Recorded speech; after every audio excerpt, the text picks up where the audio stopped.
नमस्कार, आप देख रहे हैं द क्रेडिबल न्यूज। मैं हूं शालिनी। कल तक जो भक्त मोदी शाह के लिए मर मिटने की कस्में खाते थे, आज वही उनकी तस्वीरों पर कालिख मल रहे हैं। जिस कोर वोट बैंक के दम पर बीजेपी दिल्ली के सिंहासन पर बैठी थी, आज उसी ने उनकी ईंट से ईंट बजाने की तैयारी कर ली है। यूजीसी का नया नियम क्या आया, मानो बीजेपी के अपने ही घर में बम फूट गया हो। कल तक जो नेता पार्टी की जी हुजूरी करते थे, आज वो इस्तीफों का कागज हाथ में लेकर अपनी ही पार्टी से दो दो हाथ करने को तैयार है। रायबरेली में नेताओं ने तो गजब ही कर डाला। अपने ही सवर्ण सांसदों को चूड़ियां पार्सल कर दी और पूछा, अब कहां गया आपका जज्बा? सवर्णों के बच्चों का भविष्य दांव पर है और आप चुप है। दिल्ली के यूजीसी दफ्तर के बाहर का नजारा ऐसा मानो कोई युद्ध होने वाला हो। यहां भारी पुलिस और बैरिकेडिंग देखने को मिली। कल तक जो भक्त हर बात को मास्टर स्ट्रोक बताकर थालियां पीटते थे, तालियां बजाते थे, आज वही कह रहे हैं, साहब का ये स्ट्रोक तो हमारे ही गले की हड्डी बन गया है। उत्तर प्रदेश के लखनऊ, रायबरेली, वाराणसी, मेरठ, प्रयागराज, सीतापुर, यहाँ पर छात्रों और युवाओं और कई विभिन्न संगठनों ने जगह जगह प्रदर्शन किए। यूजीसी एक काला कानून है जो पूरे समाज को बांटने का काम करता है। इसमें समाज के बीच में खाई और विद्वेष की भावना फैलेगी। इसको वापस लेने के लिए हम लोग ज्ञापन देने आए हैं। राष्ट्रपति महोदया को संबोधित हम लोग ज्ञापन दे रहे हैं कि इस काले कानून को वापस किया जाए और जिससे समाज में विद्वेष की भावना न फैले। सब लोग साथ में मिलजुल करके जैसे पढ़ाई करते हैं यूनिवर्सिटी विश्वविद्यालय में, उस तरीके से आगे भी अनवरत चालू रहे। अगर सरकार आपकी मांगे नहीं मानती है तो क्या? तो हम लोगों के हाथ में प्रदर्शन करना है। हम मुख्यालय पे भी प्रदर्शन कर रहे हैं, हम प्रदेश मुख्यालय पर करेंगे, देश के मुख्यालय पर करेंगे और सरकार को वापस लेना ही पड़ेगा। सरकार जनता से आगे बढ़ करके थोड़ा हो जाएगी। हम लोगों ने ही सरकार को बनाया तो हम लोग उनको उखाड़ फेंकेंगे भी। अगर वो हम लोगों के ऊपर काले कानून लेके आएंगे तो हम उनको उखाड़ फेंकेंगे। समाज को विद्वेष फैलाने वाला कोई कानून हम लोग एक्सेप्ट नहीं करेंगे। मांगे हमारी यही है, जो भाजपा पार्टी है उसको हमारे ही पूर्वजों ने इसको फलीभूत किया, आगे बढ़ाया, सब कुछ किया। आज हमारे ही समाज के लोग, सवर्ण समाज के लोगों को प्रताड़ित किया जा रहा है। तरह तरह के कानून बनाए जा रहे हैं। जैसे अभी यूजीसी आया है, यूजीसी में हमारे बच्चे जो है वो पढ़ने के लिए जाएंगे, वहां उनके ऊपर मुकदमा लिखा जाएगा, 3 साल की सजा होगी, ना कोई जांच है ना कोई बात है। तो अब हम लोग क्या करें, कहाँ चले जाएं? ये हम लोग इसीलिए यहाँ ज्ञापन देने के लिए आए हैं। यूजीसी के नए नियमों को लेकर कुमार विश्वास तक ने तंज कस डाला। सोशल मीडिया पर लिखा, चाहे तिल लो या ताड़ लो राजा, राय लो या पहाड़ लो राजा, मैं अभागा सवर्ण हूं, मेरा रोया रोया उखाड़ लो राजा।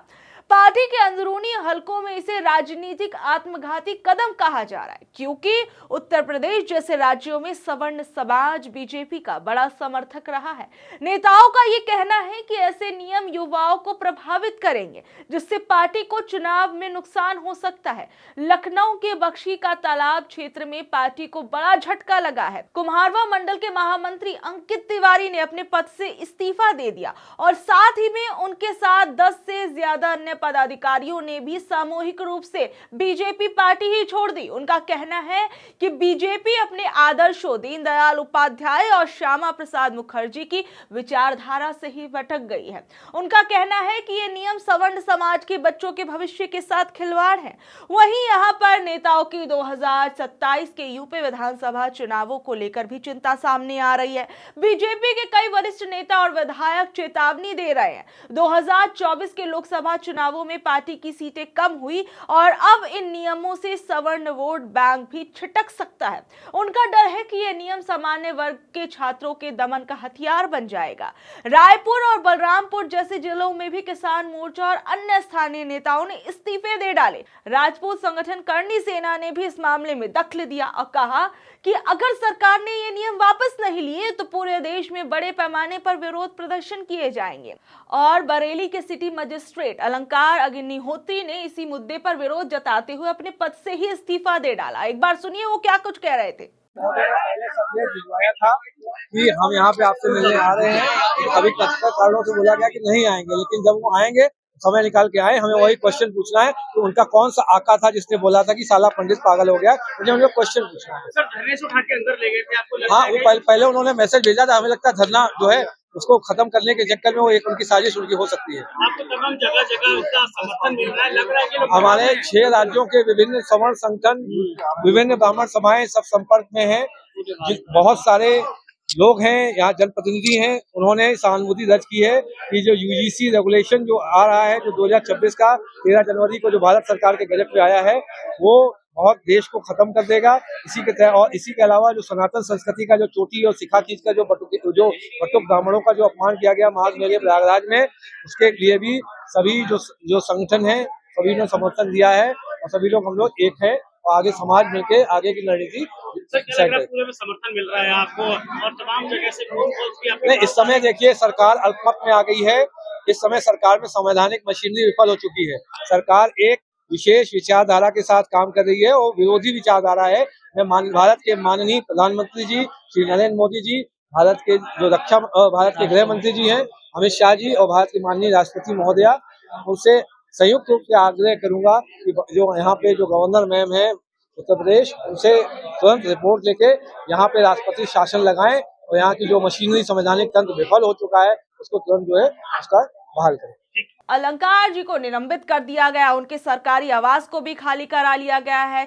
यानी आप समझ सकते हैं कि बीजेपी अब चौतरफा इस पूरे मामले पर घिरी हुई नजर आ रही है। यूजीसी ने प्रमोशन ऑफ इक्विटी के नाम से नए नियम जारी किए, जिसका मकसद था कॉलेजेस और यूनिवर्सिटीज में जातिगत भेदभाव को रोकना। इसके लिए हर संस्थान में इक्विटी कमेटी बनाई जाएगी जो शिकायतों की जांच करेगी। यूजीसी ने जो नए बड़े बदलाव किए हैं उसके अंदर कुछ इस तरीके के बदलाव हैं, जैसे जातीय भेदभाव की स्पष्ट परिभाषा दी गई है। इस परिभाषा में कहा गया कि जाति, धर्म, नस्ल, लिंग, पैदाइशी के स्थान, विकलांगता के आधार पर कोई भी अनुचित या पक्षपाती व्यवहार जो पढ़ाई में बराबरी में बाधा बनेगा या मानव गरिमा के खिलाफ होगा उसे जातिगत भेदभाव माना जाएगा। जबकि ड्राफ्ट में जातीय भेदभाव की स्पष्ट परिभाषा नहीं थी। परिभाषा में ओबीसी को भी शामिल किया गया है। इस परिभाषा में एससी एसटी के अलावा अन्य पिछड़ा वर्ग यानी ओबीसी छात्रों को भी शामिल किया गया। कहा गया कि इनके खिलाफ किसी भी अनुचित या पक्षपातपूर्ण व्यवहार को जाति आधारित भेदभाव माना जाएगा, जबकि ड्राफ्ट में ओबीसी को शामिल नहीं किया गया था। झूठी शिकायत करने पर सजा का प्रावधान हटाया गया है। ड्राफ्ट में झूठी शिकायतों को कम करने के लिए प्रावधान था। इसमें कहा गया कि अगर झूठी या जानबूझकर दुर्भावनापूर्ण तरीके से किसी के खिलाफ शिकायत की गई तो शिकायत करने वाले को आर्थिक दंड या कॉलेज से सस्पेंड किया जा सकता है। अब लागू हुए फाइनल नियमों में से ये प्रावधान हटा लिया गया है। अब बीजेपी और कई जो जनरल कैटेगरी के लोग हैं वो इस पूरे नियम पर अपनी नाराजगी जो है वो जता रहे हैं। अब बीजेपी और जनरल कैटेगरी के लोग जो हैं इसका आखिर में विरोध क्यों कर रहे हैं उसे भी जरा समझ लीजिए। आरोप है कि इन कमेटियों में सिर्फ आरक्षित वर्गों के सदस्यों को रखने की बात की गई है। सामान्य वर्ग का कहना है कि उनकी बातें सुनने वाला कोई नहीं होगा। विरोध करने वालों का कहना है कि संतुलित नियम न होने से सामान्य वर्ग के छात्रों और कर्मचारियों के खिलाफ झूठी शिकायतें बढ़ सकती है, जिससे उनका करियर खराब हो सकता है। बीजेपी के कई नेताओं का यह कहना है कि इस फैसले से उनका कोर वोट बैंक यानी सवर्ण समाज नाराज हो जाएगा, जो इसे अपने साथ भेदभाव मान रहा है। अब आप ये भी समझ लीजिए कि आखिर में ये नियम लाए क्यों गए जिस पर इतना ज्यादा बवाल मचा हुआ है। यूजीसी ने संसद और सुप्रीम कोर्ट को यह बताया कि कॉलेजेस में जातिगत भेदभाव की शिकायतें बहुत तेजी से बढ़ी हैं। पिछले 5 सालों में भेदभाव की शिकायतों में 118% की बढ़ोतरी हुई है। 2019 में जहां 173 शिकायतें थी, वहीं 2023 और 24 में ये बढ़कर 378 हो गई है। 2012 के पुराने नियमों में भेदभाव की परिभाषा साफ नहीं थी और जांच में बहुत देरी होती थी। इसी को सुधारने के लिए 2026 की नई नियमावली तैयार की गई है। यूजीसी ने उच्च शिक्षण संस्थानों में इक्विटी कमेटी का प्रावधान किया। एससी एसटी के साथ ओबीसी को भी इसके अंदर शामिल किया गया। यूजीसी खुद मानता है कि अब तक के लचीले प्रावधान कैंपस में जातिगत अन्याय और भेदभाव को कम करने में नाकाम रहे हैं। और ये सिर्फ एक दावा नहीं है बल्कि आधिकारिक आंकड़े जो हैं वो भी सच्चाई साबित कर रहे हैं। और सबसे बड़ी बात आप देखिए कि इस नए नियम के अंदर हर कॉलेजेस में एक कमेटी बनेगी जिसपे एससी एसटी ओबीसी और महिलाओं का होना जरूरी होगा। 24 घंटे की हेल्पलाइन होगी। इक्विटी स्क्वाड में हॉस्टल्स में नजर रखी जाएगी। शिकायत मिलते ही 24 घंटे में बैठक की जाएगी और अगर कोई कॉलेज नियम नहीं मानता तो यूजीसी उसकी मान्यता रद्द कर देगा, यानी उस कॉलेज की डिग्री बेकार हो जाएगी। और इसी को लेकर बीजेपी के कई नेता और सामान्य वर्ग के लोग इसे एक तरफा मान रहे हैं। कई लोगों का कहना है कि कमेटी में केवल आरक्षित वर्गों को जगह दी गई है, इससे जो सामान्य वर्ग के छात्र हैं वो डर में हैं, उनके खिलाफ फर्जी शिकायतें हो सकती हैं और उन्हें बचाने वाला कोई नहीं होगा। लेकिन वहीं सरकार और यूजीसी का ये कहना है कि वो भेदभाव रोकने के लिए नियम सख्त कर रहे हैं, क्योंकि शिकायतें लगातार बढ़ रही हैं। वहीं विरोध करने वालों का तर्क है कि ये नियम सामान्य वर्ग को असुरक्षित बना रहे हैं और समाज में विभाजन को बढ़ाएंगे। और यहां तक कि मैं आपको बता दूं कि यूपी के अमेठी में बीजेपी के खिलाफ प्रदर्शन हुआ। 1 फरवरी को भारत बंद करने की घोषणा तक कर दी गई है। यूपी के संभल में केमिस्ट ड्रगिस्ट एसोसिएशन ने नए यूजीसी नियमों के खिलाफ विरोध प्रदर्शन तक कर दिया। प्रदर्शनकारियों ने काली पट्टी बांधकर बाइक रैली भी निकाली। एसोसिएशन ने इसे रद्द करने की मांग करते हुए प्रधानमंत्री के नाम का एक ज्ञापन भी सौंपा है।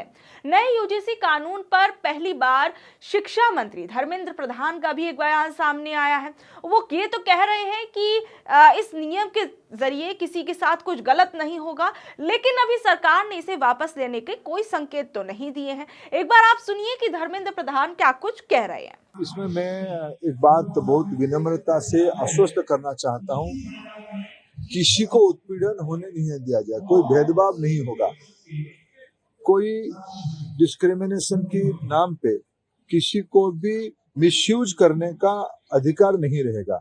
इसमें यूजीसी हो, भारत सरकार हो या राज्य सरकार हो, इसकी दायित्व रहेगी। मैं आश्वस्त करता हूँ, उसको जो व्यवस्था हुई है, भारत की कुछ भी व्यवस्था हो, संविधान की परिधि के अंदर होगा।